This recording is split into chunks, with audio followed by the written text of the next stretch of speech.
Greetings and welcome to Star Trek Discovery Pod, a sometimes funny, trying to be smart podcast covering all things new and classic Trek. Let's fly. I'm your captain, Myrriah Gossett. With me on the view screen, we have Clyde Haynes. I promise you, I was thinking about naming my son Leto. Just a thought.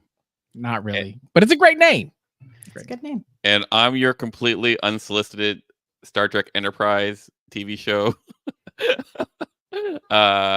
person, Paul. Timey-wimey, we're going to talk about it tonight. We are discussing the series finale of Star Trek Discovery coming to an end. It has technically been on for more days than TNG. Thought that was a fun fact. But it only produced, it's like... You mean in terms of years spanned? Year span, yes. Okay, gotcha. Length of time on length of time it was out in the world. We are talking about Life Itself, directed by Olatunde Onsunsame, written by Kyle Jarrow and Michelle Paradise. And guys, I feel like you know the drill. We're at the finale, but I'll let the reminders come on in. Paul, how can people share, support the show? We got to come up with some stuff to do. I don't know what new Trek is coming. We're going to come up with some things. It's going to be so amazing, everyone. It's going to be so, oh my God, we got so many ideas. It's going to be so amazing. Stay tuned. And if you want to subscribe to our podcast on Apple, Spotify, YouTube. All links are at StarTrekPod.co. And if you love our content, and I know you do, join us on Patreon. What is this energy, Paul? For $2. Decaf, bro. Decaf. Patreon.com/StarTrekPod. I mix it up. Mix it up. You're really mixing it up. All right.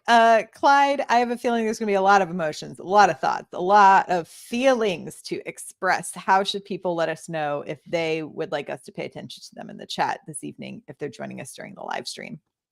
Time capsule. Just take all of that emotion, write it down, stick it in a time capsule, bury it, and then sometime in the future, we will come dig up your thoughts and then read them on a future podcast. But they should also create a sleuth kind of treasure map that we have to do various tests to figure out where they keep their clue. We need a scavenger hunt. That would be great. No, seriously, if you are watching us live on YouTube and you want to participate in the show, type capital P, capital O, capital pod in your chat, and we will take a look at your thought, your musing, your comment, your question. If you just want, like Nicole in the chat, and you just want to give us a crying emoji, do that, and we will take a look at that. Now, in a moment, when we ask you about your overall thoughts of this last final episode, give us your HFs. Just type capital H and capital F, capital HF in the chat, and we'll take a look at your heartfelt musings of this episode. Indeed. Just to set the table a little bit, I think I want to talk about, we'll dig into the episode as a whole. We'll probably talk a little bit about what does this feel like in the spans as far as how it feels as an ending to the whole series. But I have a feeling we'll probably schedule an additional podcast to talk about the entirety that was Star Trek Discovery. But yes, I think it is time for one last ride. Hot Freaks! It's time for a hot freak on the Disco series finale. Clyde, what did you think? Well, I'm a little upset because I'm like, Grey's Anatomy can get 30 seasons. Doctor Who gets 115 seasons. Why can't I have a show that I love just go on forever? So ultimately, I thought it was a great show. I thought it was a great episode for what it was. I didn't want it to end. I still feel like there's a lot of unanswered things. I thought they gave us a flash forward well enough not to screw up the timeline. So kudos to doing that. That was a balancing act. But I enjoyed it. It did not feel like 90 minutes. I was kind of annoyed when it ended and was like, hey, give me more. So all in all, it was I enjoyed this episode. Paul? it looked expensive. Yeah, it did. Yeah, it did. You're not wrong. Yeah, it did. I was like, That was a lot of money. Yeah, I said that's where all the budget went. I like, like See- just they See, opened it with, I'm watching it from the sense of like the fan, the sci-fi enthusiast, and I'm on a podcast with producers that their first thought is, "Whoo, that was a lot of money in the budget." Yeah. oh, it was like, Oh, look at all that flames. Like, right, like it was nonstop, like, and then where I'm going, oh my god, like, this is a lot of stuff happening, like, there was nothing that wasn't touched by VFX. It was a lot. I thought it was a great ride, for the season ender. I thought it was good. I thought it was a good season ender, uh for a series ender. I thought it was affecting. I'm not a big fan of, the Harry Potter flash forward, because, like, I don't want to see the people I love old. what? This is me. Like, like Interesting. when you see Harry Potter, you go like, oh, and here they are, like, he's gonna die soon. I mean, they're not that old. No, they're old. They're old. And it's okay. But, like, I'm like, oh, there's their kid, and that's nice. And then I go like, oh, you just, like, left Zora by herself in, like, a room somewhere. That kind of sucks too. Like, too many. It could have just ended at, like, the wedding, and now I would have been like, at with Discovery. Yeah. I mean, Sonequa Martin Green looked good old, so Yeah. just saying.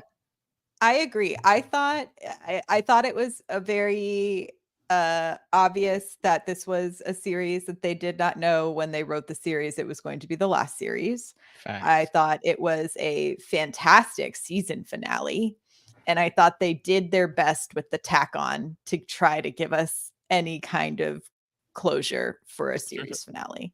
Sure. And we'll dig into the endings here in a little bit. Some messages from the menagerie. If you join us over on Patreon, you can tell us your hot freak early. Get it on in. From Kieran, we have, I'm glad the finale gave Michael the happy ending she deserved, but the time jump is also a bitter reminder of all we're going to lose from the series being canceled way too soon. I didn't anticipate the Kovich reveal, especially considering how Daniels was nowhere near as cool in Enterprise. The wedding was too short, and we got way too little of Owo and Detmer. Takako says, I can't believe it's all done. I'm glad they left the Pretender's tech mystery unsolved and that Burnham chucked it like Harry Potter tossed the Elder Wand. Another Harry Potter references everywhere. I cried when Culber volunteered. The key line for me was the Pretender saying, every sentient being, myself included, has all of those feelings. Imperfect, afraid, lost. Yet some strive to be the best of themselves, and I see that in you. The Kovich reveal was a fun surprise, and of course loved the Saru Tarina wedding reception. I can say more. Culber, Stamets, Calypso, and the future of Bream, etc. But overall, I enjoyed the finale. Yeah. Let me say this. Yes. What was interesting for our community is that, I guess at this point, a few years ago, on this pod, I discussed that Enterprise was my least favorite, like, Star Trek series. And our crew, our patrons, challenged me to watch a watch along with them. And I did for quite a while. And the payoff, like, I could hear them laughing and rejoicing as I started to realize who Kovich was. Because if it not had been for them, this is a reference that would have made no sense to me. Right? The Agent Daniels reference. And so I was like, wow, this is kind of neat, because not only is it a great reference kind of in Star Trek, but the fact that they wove Enterprise into the finale was like, for all of those fans who love Enterprise, it was kind of a nice little, like, moment. So I thought it was a nice touch. I kind of felt something about that. Yeah, I saw some of the writers chatting today they're so funny and sneaky. They're like, without saying any spoilers, they're like, the big reveal was something that they apparently had been talking about since they introduced the character of Kovich, and they had been deciding if they were going to reveal that in either season 4 or season 5, and so they saved it for this one. I do want to start at the tippy top because this is an action-packed, wild adventure of an episode that had so much going on, but I thought it culminated in a really lovely and fun way that made me mad we don't get another season. So yes, I wanted to start with the Michael and Maul fight sequences through multiple worlds, through multiple dimensions, multiple gravities. That was such an impressive feat of like filmmaking, stunt work, VFX, props. Like it was just like, it's one of those moments when I'm watching that sequence, it's a time that I remember how much of filmmaking is such a team sport, because in order to accomplish everything that happened there, like so many hands have to touch all of that. And I just thought it was so impressive. The hurricane wind scene when she has to jump back through the top, and like it was really fun. It was really fun to watch. What did y'all think of that fight sequence? So I will say that, Paul has been very adamant that he does not like Maul and Locke from day one. And I have been trying to give them a chance the entire time. Somewhere through the fight scene, maybe it was the second one, I got to a point where I thought, and I may have said this out loud, die already, Maul. Just die. Paul got you. You got me. And it was just like, she keeps trying to be nice to you, and you keep punching her. Yeah, no, I'm over it. And so, great fight scene, but I wanted her to die. Like, I'll be honest. Like, I had enough. I had enough. Yeah, no, I thought the fight was very you could tell someone had fun. Mm-hmm. Like putting it all together, whether it be the editor and but it was a lot of stuff. Yeah. And I think you could see the love in that. Was it so much? Yes, it was so much. It was so much, but it was so fun. But it warrants it for the finale, right? You get, but there's a part where you go like, Burnham's gonna win because Maul sucks. And so there's a point where I'm waiting for that to happen. Yeah. But I did like that we got the bit of the fake out with the sucker punch to the back of the head, and you get Maul sort of trying to put the puzzle together the way that she thought the puzzle was supposed to be put together, and then she gets like Super Saiyan locked into the puzzle box. Yeah, my favorite part, if you just watch it over again, watch how Burnham falls after Maul hits her in the back. It's hilarious. It's a very that like yeah, that's right. It's like it's very comedic. At least for me, it's. Mm-hmm. I don't know if people. I don't hit people in the back of the head like that, so I don't know if that's how they fall. But if they do, it's ridiculous. Yeah, would not everything just be better if Maul weren't there? I think, but it's like how boring would it have just been if she just had to walk through all that and get to the end. I appreciated we had a struggle. Or she could have just been up against the Breen. Don't misunderstand me. But yeah, there's a point where here's what I wish happened. Somewhere along the show, Maul being right, but Maul is always wrong. You're right. Up until the very end, it comes down and she's fully and completely wrong the entire time. She's always wrong. If she was right and there was something where I go oh, Burnham and her can come together and solve this greater puzzle, that'd be worth something. But Maul just is a little brat, To your point, Paul, can you name one redeeming moment that she's had? I mean, she killed the Breen Praetor, or not? What's his name? Well, it's not Praetor. Yeah. It's what's the Breen word? Primark, yeah. Like, Yeah. I wasn't a big fan of that Primark either. No, But she did. Yeah. Oh, yeah, she did. I was like, or did the other guy? No, she did No, kill a she Primark. Yeah. Yeah. killed her. So like, I'm pretty pro Breen. But like, Um, I'm not going that far, man. I'm not going pro Breen, but yeah. it was tough. I think I think there was something interesting in fact that like with all of that effort and all of that zeal and that fervor, at the end of the day, the technology wasn't going to do what she wanted it to do. Yeah. That was an interesting, like from a story standpoint. I thought that was interesting because there was a time that I really thought that he was going to come back, yeah. and he I'm didn't. sure it was on the board as a possibility. Like, I mhm. like it's one of those things where we've seen people come back from the dead, like It happens all the time. Spock. So Mhm. and that was 800 years ago. That was 900 years ago. Yeah. So like, it Yeah. could work out. I agree. I appreciated the adversarial nature of Maul, but I do think I would have loved an additional like motivator or cleverness or like something in like she figured out how to navigate the tunnel and was like Mhm. Yep. taking Sure. Burnham Yeah. through, like one of those things to kind of help with the puzzle. Um, I did think it was I liked to me there was a lot of visual references I thought to the Wizard of Oz throughout this Yeah. episode. I can see it. I can see it.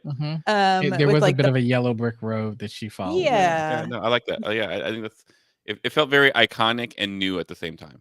Yeah. I enjoyed like the reimagining of the poppy fields, Mhm. like essentially the meeting of the wizard. And this time it was kind of the same thing. The wizard Are was you not the wizard. calling a Breen a munchkin? Is that what you're doing? Are you calling the Breen a munchkin? No, she's calling him a flying monkey because of the Yeah, they're hurricane. more There you flying. go. Yeah, More they're flying green. monkey. They're Brilliant. like they belong to Elphaba. Yeah. Yeah. um, but yeah, I really enjoyed it, and there was some other like little hints and nods I thought to the Wizard of Oz, which I think is like a bit. I found thematically interesting the idea of coming home and like ending. Anyway, I thought it was like a fun to me reference to bring in at the end, since we had Alice in Wonderland at the beginning of the Mhm. show Okay. and falling through the Looking glass. looking glass, and now we're meeting the wizard, and the wizard was you all along, Burnham. So I thought that was a nice bow there. I was impressed with and appreciated that they essentially still left it a giant question mark as far as the progenitors, and saying like this technology has been around prior to us. So yes, we are not the ultimate like designers of everything, but we did use this to create the idea of the potential for infinite diversity and infinite combinations. Yeah. To me, go ahead, Paul. I was gonna like, why couldn't have they just invented it? Like, it doesn't matter to me one way or the other. But like, I don't know if it bought something that I'm missing. Can you clarify? I think for me, I thought this is in true Star Trek fashion. You expand the world, Yeah. right? And so by it not like the progenitors having it be their technology, you're like, great, we've got the progenitors. But what they said is, hey, guess what? There's somebody else you don't even know about, and that just makes the world, the universe, that world building even larger and ask a question. But it's also for me another moment where you go, yeah, they didn't know that this was going to be the final season, because that's something that you do when you're saying, hey, we're setting it up if we need to pull on that thread later for a story.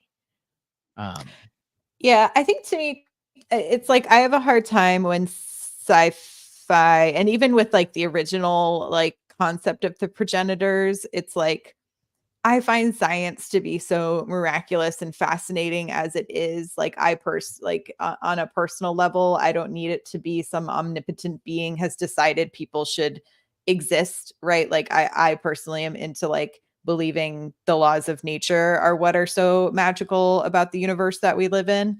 And in sci-fi, I thought they did a really great job of walking the line of people having the ability to use faith to answer unanswerable questions, but not giving us an actual answer to those questions so that everyone can actually have the answer for themselves, which I think to me is more interesting than having to spell it out for us,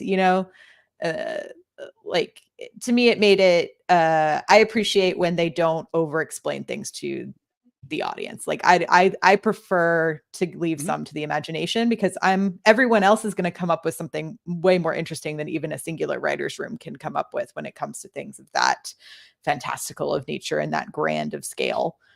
Sure. As far as like creation of the universe. Like it reminded me of Contact, the movie Contact. It's the same kind of like conceit, which is it's great. I have nothing for or against it. It was just well, it comes down to the pretenders in the Star Trek episode. Like we're kind of like we were the first, and so we kind of left our mark across the universe. And I go like, well, you obviously weren't the first if like you came across this. Yeah. So that's the only inconsistency that I don't even really care about. It's a non-issue. But like but let's talk about throwing like a portal into a black hole. I mean, also really cool and interesting. What's going to happen to that black hole? I don't know, but we don't know what happens when you get sucked into a black hole. I'm sure math has figured out potentially what could happen, but we don't know. Yeah.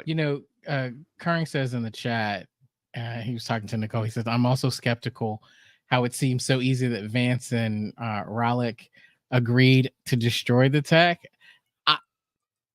I have to agree with that. Like, we talk about throwing this portal in the black hole. I thought there's going to be more of a fight, but I'm guessing they were running out of time to tell the story. But I was like, oh, there's not. That seems like something that Vance would be like, whoa, wait, we need this. I mean, but do they need it? I think it's like, don't, I feel like it, to me, it seems like the ownership of that causes more political problems than resolves any of them, unless you are truly only about time, like only about manpower and fighting. Oh, I don't know. Like you could bring back a whole bunch of Quajon. But that's the thing. It doesn't bring back. It doesn't bring back. No, yeah, I understand, but there's a whole like genetic line that is now cut. Like you could just bring back a bunch of people who are genetically. Oh, I see what you're saying. And you got the world route. I'm not saying that you should. You bring back. It's not booked people, but you bring back people from Quajon. I mean, but how would you do that? Would you just bring back a bunch of books? It's literally like like you figure it out. Like if you could build an army instantly, like you could build like a society instantly too. Yeah, that's it. Yeah, I don't know. Like I'm not saying one should. Yeah. I did want to talk about some of the other kind of B and C plot happening in the first half of this episode, where we have our bridge crew attempting to fight off the Breen from getting access to the portal, and we get ultimately like, I love that we got to split the ship. I don't know why it was like, we're going into. I think. Listen, now you were talking about something that is probably one of the most divisive moments. I know, and I love that they did it. You are in a camp of like, do you separate the saucer section or do you don't? I am pro separating the saucer section. My only issue is always be, if you could do it, why are you just now doing it? I be doing that thing all the time. Yeah, I mean, it seems like it's something that happened with this new upgrade, because most of the ship is like not fully connected anymore as it is. Programmable manner, blah blah blah blah. Yeah. But I thought it was a really incredible visual to see them jump that Breen ship to the edge of the galaxy. Lovely. No, I when I saw that, I go like, oh, Clyde's dead. He's dead. That was some good space fighting. I was sitting down when it started, and I was on my feet when it ended. I was like, "Whoa, I gotta get up on the TV and look real close because I gotta see this." That was great. And then we also have Action Saru, aka Ambassador Saru, using the Ambassador action skills in combo to get this other Primarch to hold her horses, which I thought was like a very fun. We kind of had all the space battle pew pew pews, but I appreciate that we got the other side of Trek, which is the mental battles, the mental pew pew pews, if you will. He said, "Look at my face. Do I look like I'm playing with you? Like, look at my eyes. Am I You don't want to play flinching?" poker. You don't want to play poker with that man. No, Ferengi Rummy, which is a thing apparently. I don't know. I mean, that's pretty impressive for Action Saru. He looked a brain in the face and made them blink first. That's baller. Like that's something else. Yeah, I thought it was fun. I'm glad we got a little non-action. Obviously, the extra Breen that I kept thinking was not non. But I'm glad she was around for the finale. It was nice to see her there. I want to talk about, I mean, we sort of touched on it, but Burnham's choice to destroy the technology. And I think the only real pushback voice we have in that moment is Stamets, who, they acknowledge in that way of like, it's not about your legacy. We know you want to study this, but this isn't about legacy anymore. And to y'all's point, I thought it was surprising that there wasn't a little bit more pushback, but I also appreciated that they all sort of just took their captain's word for their captain's word, Mm. I gotta be honest. It felt like it felt rushed. Like that was the moment where I was like, oh, somebody's looking at the clock. And I wonder if there's a scene that has been left out. Like that was edited out because they're like, yo, I would have liked to have seen a longer Stamets Burnham conversation, because to me, Maybe. like we've talked about all season, it's felt very light on Stamets for me. There's a lot that they're trying to get in because it felt like they knew they had to add 30 minutes to it. And so if you were expecting it to be like even an hour 10, yeah, you had to cut some stuff. Well, to me, even if this was like a regular season finale, typically those season finales are only in that 50 to 55 minute mark. And so even when you tack on our extra scenes at the end, which were the things filmed after they found out they were canceled, it's still a pretty packed episode. So I think you might be right, Clyde. There might have been some extra things in the script that maybe got put on the cutting room floor to fit that time frame, but I don't know. I'm just telling you, that thing could have been another half an hour and I would have been okay with it. I'm just saying, like, I would have been good. So here's the thing, like when I see this happen in Star Trek or any sci-fi show, I think of the phasing cloak, which is in a TNG technology where the Federation like snuck around and made a cloaking device, but not only a cloaking device, but it's also a phasing device, so you can go and phase into like an asteroid. It's a great way to end up into a middle of an asteroid. Yes. Yeah, and so but you be invisible, so you could hide in a planet kind of thing. It pretty cool. And then like they get it, and then all of a sudden, poof, it's gone. Like it never appears again. Like it's game-changing technology, and something happens. It's like the Klingons when they invented like where you can fire and cloak in Star Trek 6, and then poof. There you are. Like here is world-changing technology. Like I'm a person who go like, oh, I have world-changing technology. Maybe I'm like the United States and Indiana Jones and the Raiders of the Lost Ark. I'm going to keep the Ark. I'm not going to blow up the Ark. I might, I might not use it, but like, I'm going to keep it. And so, but isn't it more dangerous to keep it because it could inevitably fall into the wrong hands? But so can photon torpedoes. Like, it's, like, I don't know if it's such a game changer. And I'm sure it could be like, but anything can be a game changer in that way. Like the pathway drive is that, like the spore drive, like that, if you outfitted every ship with a spore drive, you could easily just like kill all the Breen. Boom. But I mean, the progenitor, but the progenitor said exactly that. Like a brick, you can use a brick to build a house, or you can use a brick to destroy something. Like it's kind of what it is. I mean, we deal in Star Trek. We deal with power all the time. Mhm. So there's that But said, I didn't get to talk to the progenitor, and she didn't like mind brain me, so I don't know exactly what Burnham saw. I just saw flashes of it, so yeah. I have to trust that she knows better. But like, why would Vance or like Rillick go like? So anyway, Yeah. I was going to bring up, Kuhn brings up as well, is like how much the Genesis machine freaked out the Klingons. The progenitor tech would be one heck of an advantage to the Federation. Mhm. And to me, the Genesis is probably the equivalent we have as far as comparison goes. And even that ends up, with the agreement of like, it needs to be destroyed because it's something that is what do you too mean? Section powerful. 31 had it. It's not, it's locked up. We do it all the time, right? We go like, no, we're gonna destroy this thing. Psych. It's okay. It's okay. And I definitely lean more Section 31 than the two of you.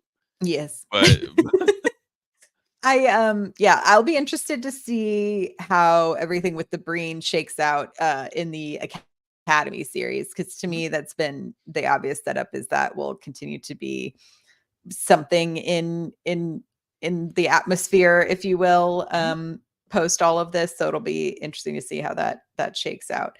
I did really love the line of Burnham when she says, we already have infinite diversity and infinite combinations, so we don't need this machine. I thought that was just like, it was just like really nice to hear that in a show. I don't know. It was like one of those like, oh, it was an oh.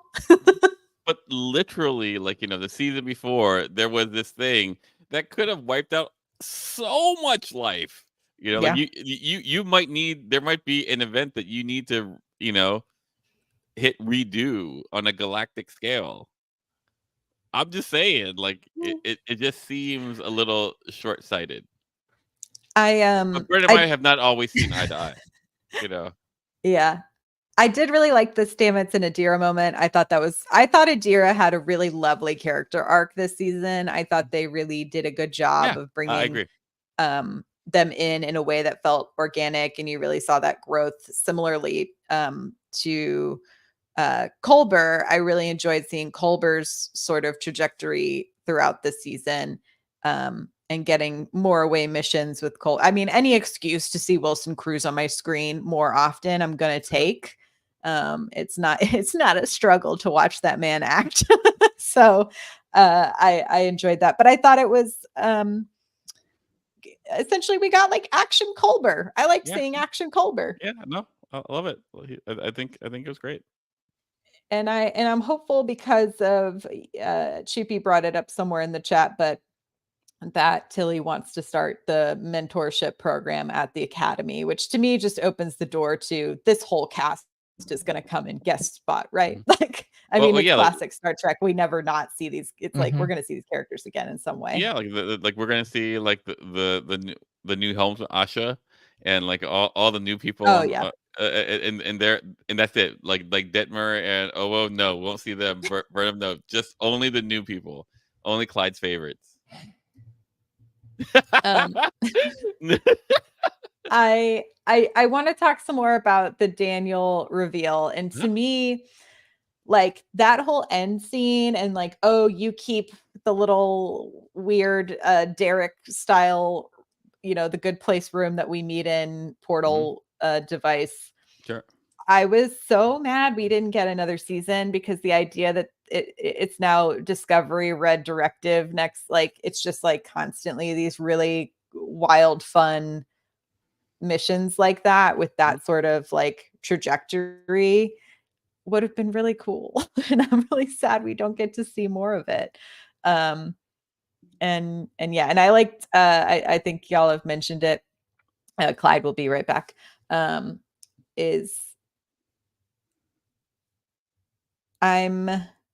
was I going? Y'all mentioned it about something with Daniels and Enterprise, and the things on the behind The wall. Daniels with the baseball and Chateau de LaForge. Picard. Chateau de Picard. We got LaForge's visor. I thought it was just a nice nod to be like, yeah, like we're all still in this same wild and crazy universe of Star Trek. Like why do you have like Jodie's glasses? That is an Like, interesting choice. I mean, I'm going like he stopped wearing them. Mhm. so what are you doing? I can see how you can purchase some wine, or like or like the baseball could even be a memorabilia simply Mhm. because like Cisco is out there and but Yeah. like but it But I seems mean, it's like someone's toothbrush. I feel like it's more like glasses, but like anyway, I thought that was a very interesting choice. I mean, I think, there's museums that have like famous people's like glasses and hats and notebooks and Yeah, I suppose no, it was just one of those things where I go like, hmm, hmm, interesting. Like if you had one of his cybernetic eyeballs, would that be weird? yeah. Yeah, a little right? bit.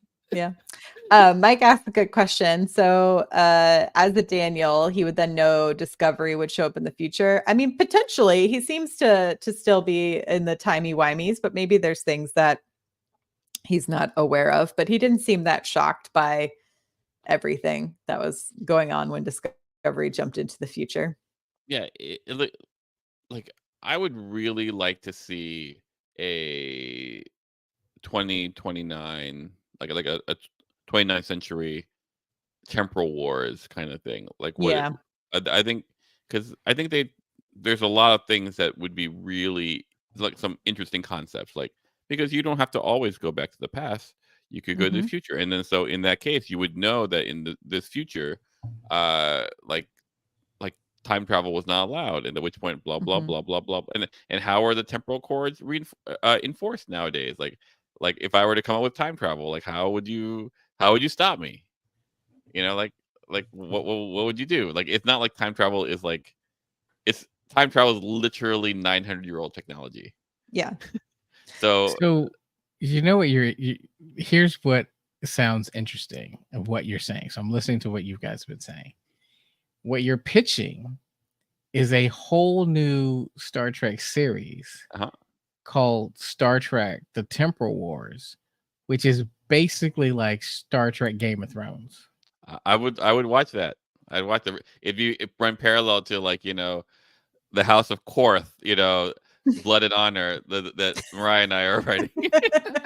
It would be a very different kind of tone for Oh yeah, Star Trek, yeah, right? no, it'd be a gritty Star Trek with like Mhm.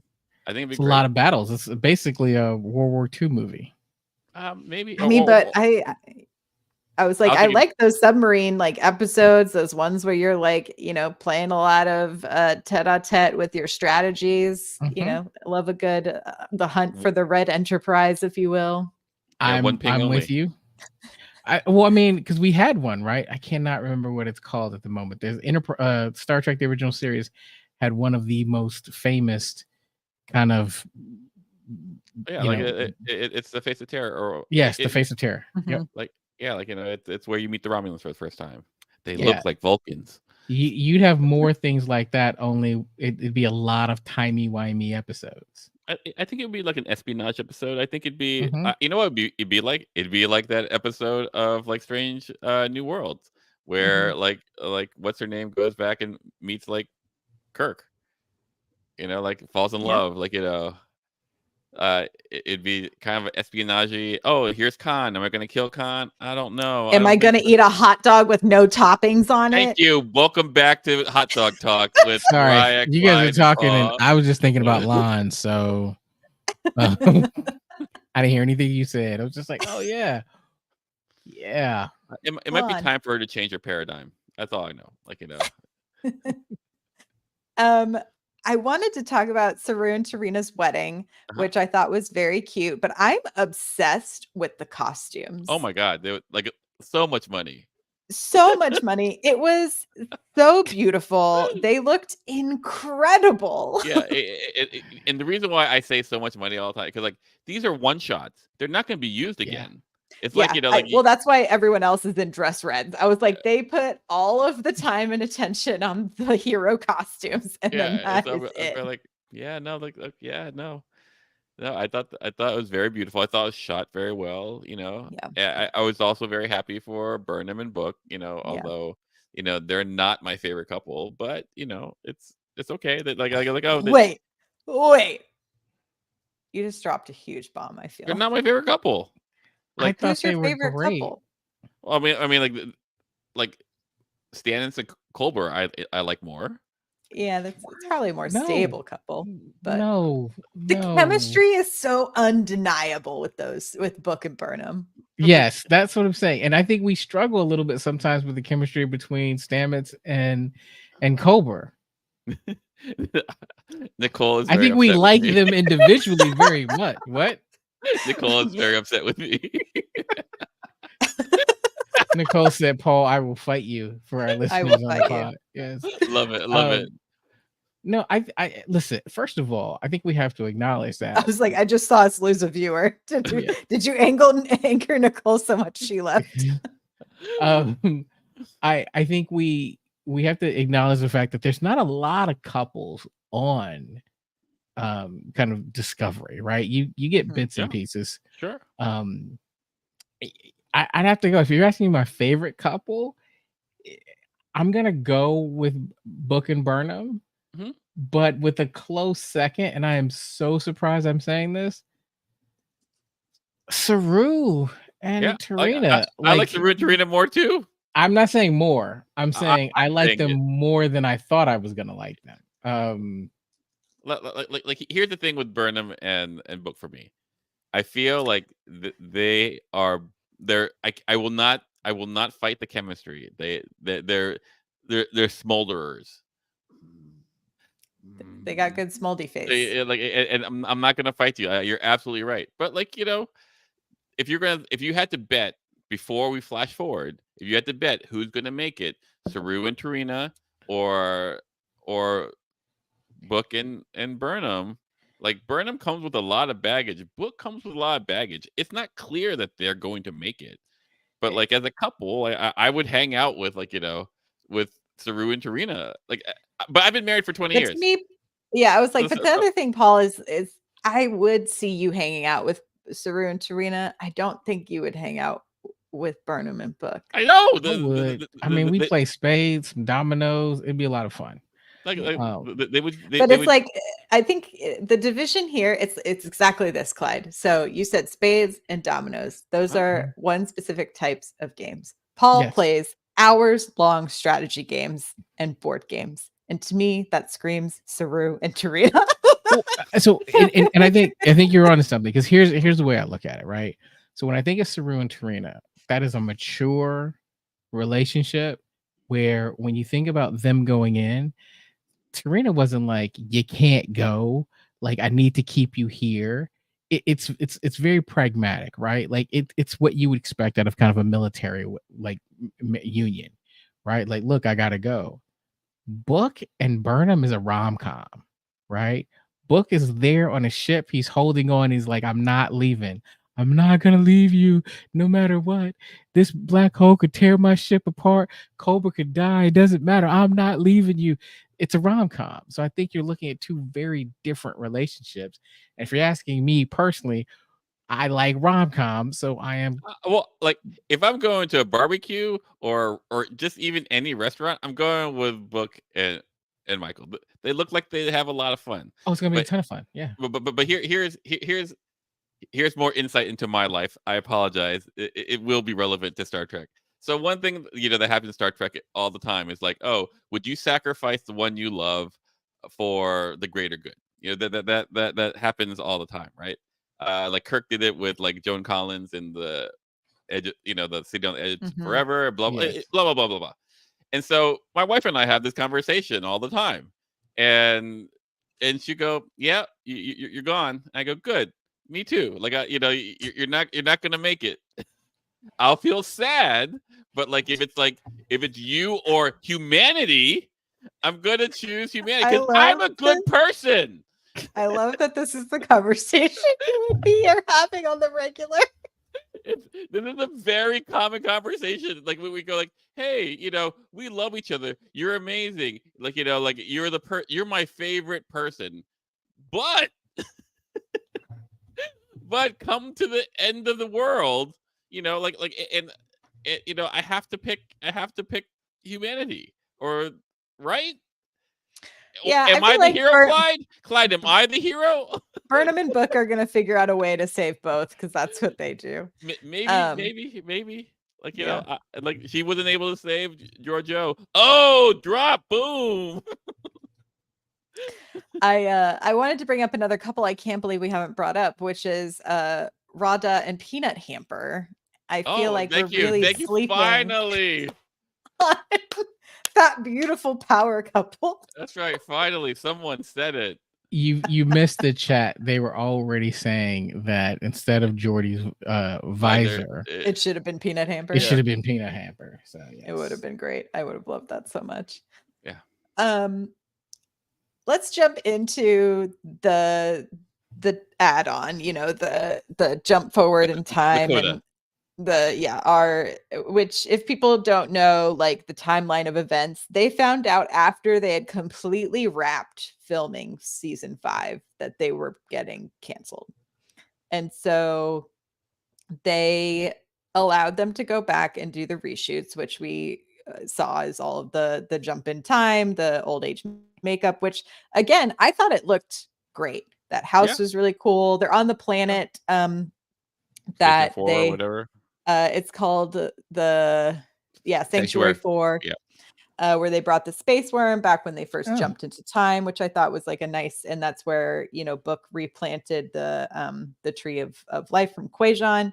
So we got to see our space transworms, the really cool looking deer named Alice that shows up, which I think is our nod back to Alice in Wonderland. And then we meet Burnham and Book's son Leo, who is getting his own ship. He's now a captain as we've jumped into the future.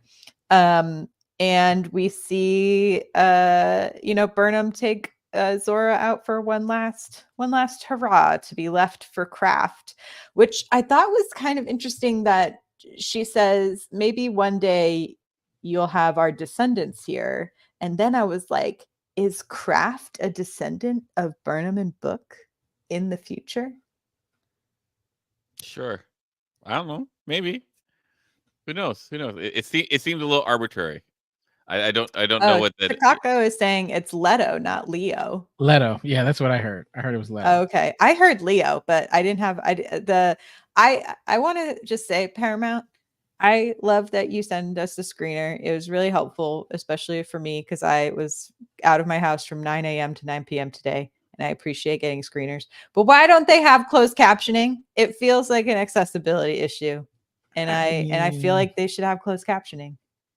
As the person who was excited, and then right when they said several weeks later, the screener shut off, I was like, oh my goodness. And as I chatted to you guys, I did stay up late and watch it last night. The minute Paramount released it, dropped it.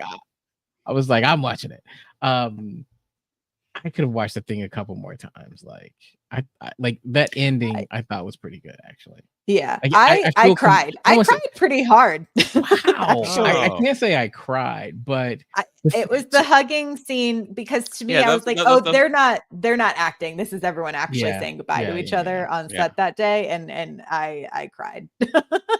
I think the thing that I look at series finales and go, this is really, really hard, because fans are often just terrible, right? Like you can have 100 or you can have 99 episodes in the bank, and then that last one is not quite what they expect, and they'll just rip you for years on it. So the degree of difficulty for a series finale, I always look at, is hard. And so I'm not looking for like, oh my goodness, that was the best episode of the series. What I'm looking for is, did you land it? Am I going to walk away feeling like not necessarily complete, but full? Or did you leave me with more questions than I came in with? And I felt like I walked away from this episode a little bit full. Like I've got enough. And it helps that I know like this wasn't the finale of the universe, right? Right. It was Discovery's finale. We know we're gonna see Tilly again. I feel like we're gonna see Adira again, and then Yeah. we're gonna have a host of mentors and guest stars, and like we know that there's more properties. So I felt like I was at peace with this. So it was a win for me. Yeah, I think I was so like prior to the time jump and the add-on to end the show, I was so like, man, that was a really great season finale. I would have been really stoked with that as a season finale and so stoked for another season of the show that it just made me like angry because I was like, I think this group, we love Discovery and there's the ebbs and flows and we knit the picks and like all of those things. But I feel like the group of writers, specifically, I think Michelle Paradise, once she came in, I could see the knobs working to fix the things that had been harder on the show previous and had been moving in an interesting direction for me. This season, I thought was like a really solid season of television. And I'm just like sad that I don't get to see how this group of writers and this showrunner would have actually written a season that was their last season rather than like, do you know what I mean? Like I would have liked to have seen what they could have done if they had known from jump it was going to be the last season of the show. Yeah, no, interesting. Like to me, it felt like a last season of the show without even knowing it. Interesting. Just because it's how they wrote Burnham, in the sense that I felt like she had come into her own. In all the other seasons, she's always like has this huge, what's the word I want to use, like emotional hurdle to overcome. Whether it be, oh, I caused the Klingon War. Oh, like I'm uh I'm fighting an AI and I don't know blah blah blah, or I'm in the future by myself. Oh, like I'm captain now. Like here is the first time that I felt like, oh, like it starts off with her riding, a ship, like surfing a ship in warp, right? Like she I felt like she's her end form. Like like I don't know Pokemon, but I imagine like there's an end She's form in her Pokemon. Charizard era, I for that's the one I know. And so like in that way, is it interesting anymore? Because like we're watching her development and we're seeing her final form, as it were, and it's a good form.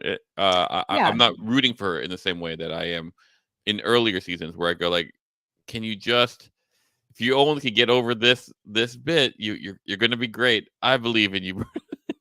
Well, I think it's like we saw her hit her final form because to me, this was a lot about that personal, like romantic growth and Yeah. that ability to live in the discomfort of fear of love and loving another person. Exactly, and that was like the only thing that was left, right? Her unresolved thing was Book, and Yes. she solved that in this, in this series, which to me left it open to where I'm like, well, now I want to see a season where she's in her full final form and we get to kind of finish the arcs for, I think it's because I feel like a lot of the other characters didn't get to finish their arcs. I agree with that. Like, I feel like they did Stamets a little dirty.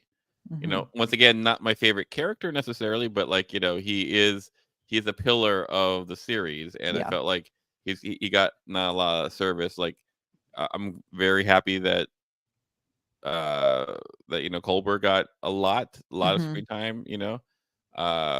I don't know if it was as necessary, like because I don't like in the end, like as much as I enjoy watching Wilson Cruz and his acting and his good looks, like like, do I need the Doctor to go on a spiritual journey?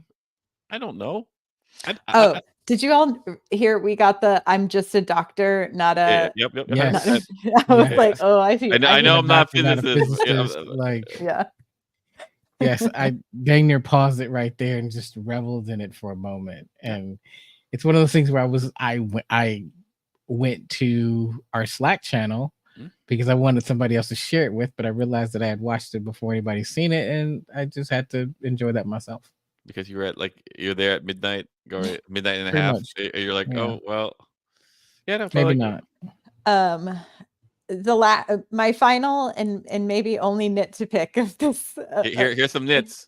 Here's some nits. Who's piloting the spore drive when it like at the very end, because it seems like Burnham's on that ship by herself. She wasn't quite by herself, because she said, "Here's what's gonna happen." She told Zora, "The crew and I are gonna leave, Right, and you're gonna stay here."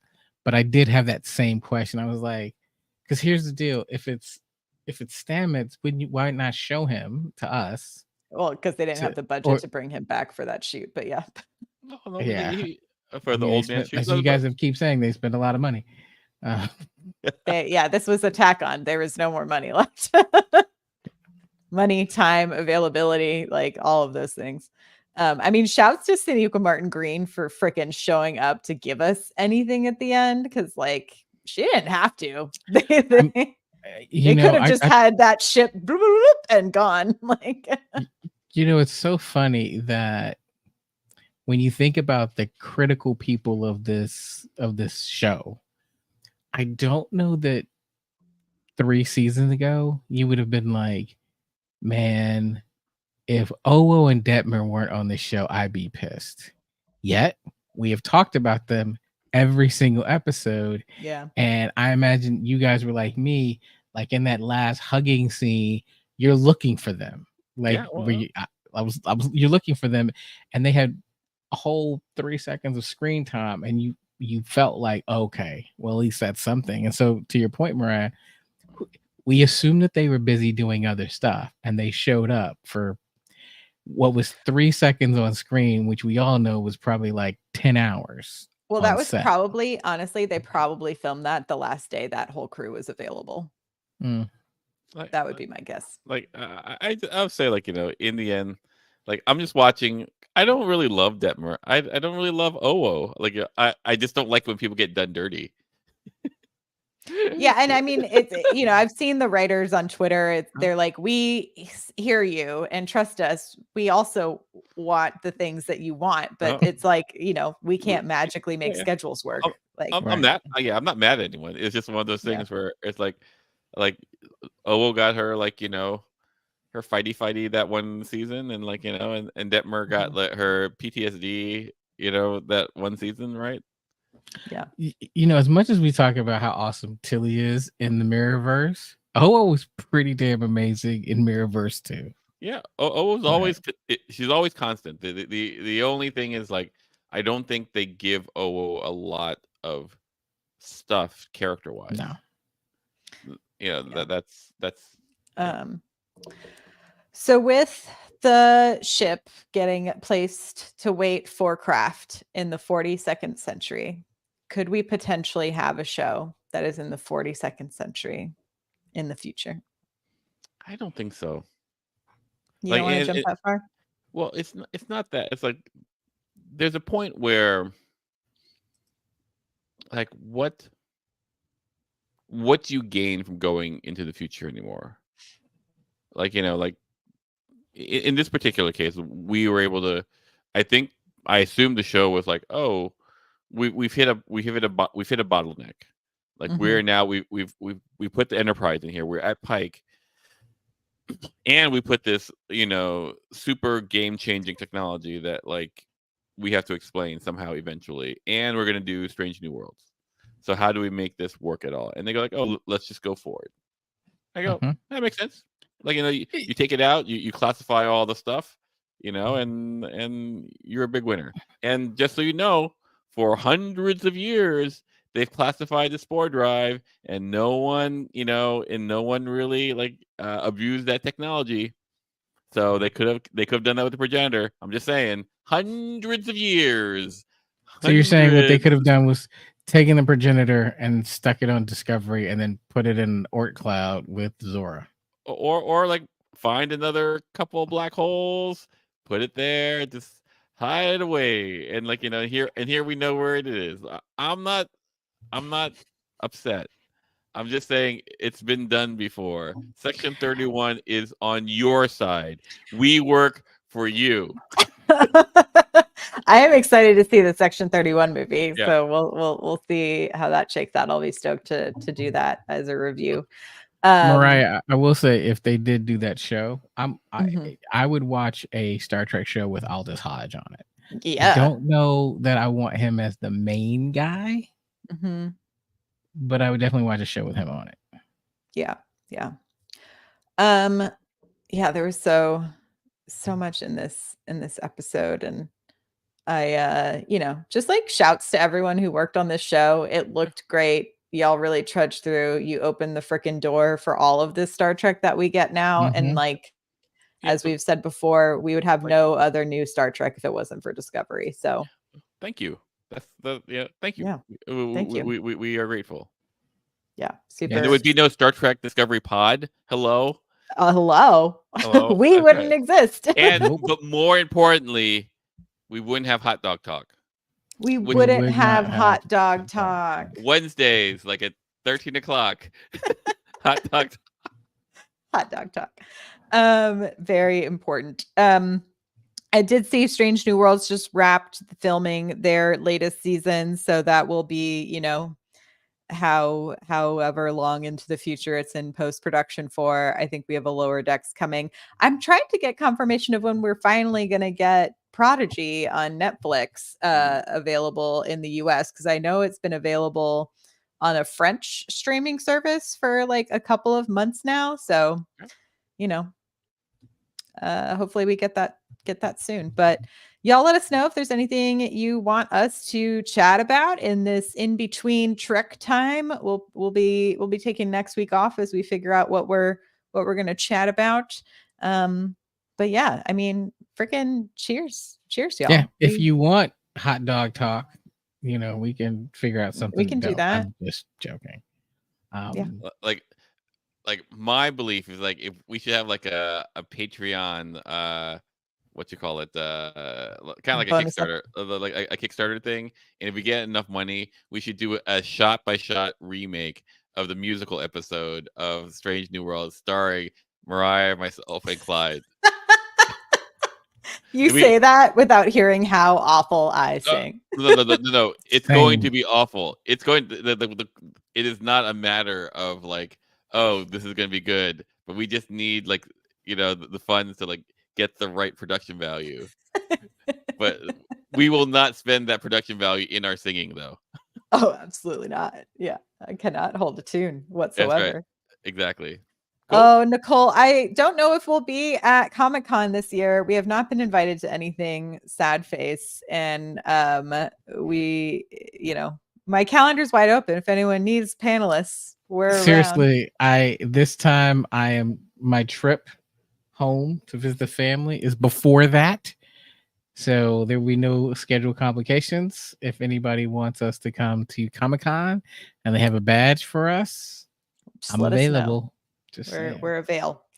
And me too. I missed last time. Yeah, we would like to be there.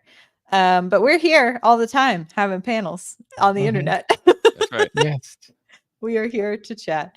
Thank you all so much for watching and listening. Truly honored you all spend your time with us for this show, and excited to keep talking continued Trek, but bon voyage to our namesake. It is a day. Yeah, I gotta say I love Trek, but watching it with all of you, getting to talk about it with all of you, reading your messages, it makes it extra special. It's not just you're not just watching it alone, but you're watching it with a community, and I think that's what makes this so different from some of the other TV I watch. So thank you all. And if you have the various names that you want us to change to, like Star Trek Hot Dog Talk or whatever, you just let us know. You just let us know. We will be back not next week, but the week after. We'll let you know what we're going to talk about. We'll figure something out. It'll be great. We'll figure something. Maybe we revisit all the short treks. That could be fun. And keep a Discovery universe for a little bit. Yeah, I like that idea. We will talk to you all very soon on the internet. Thank you all so much. Live long and prosper. Bye-bye. Bye everyone.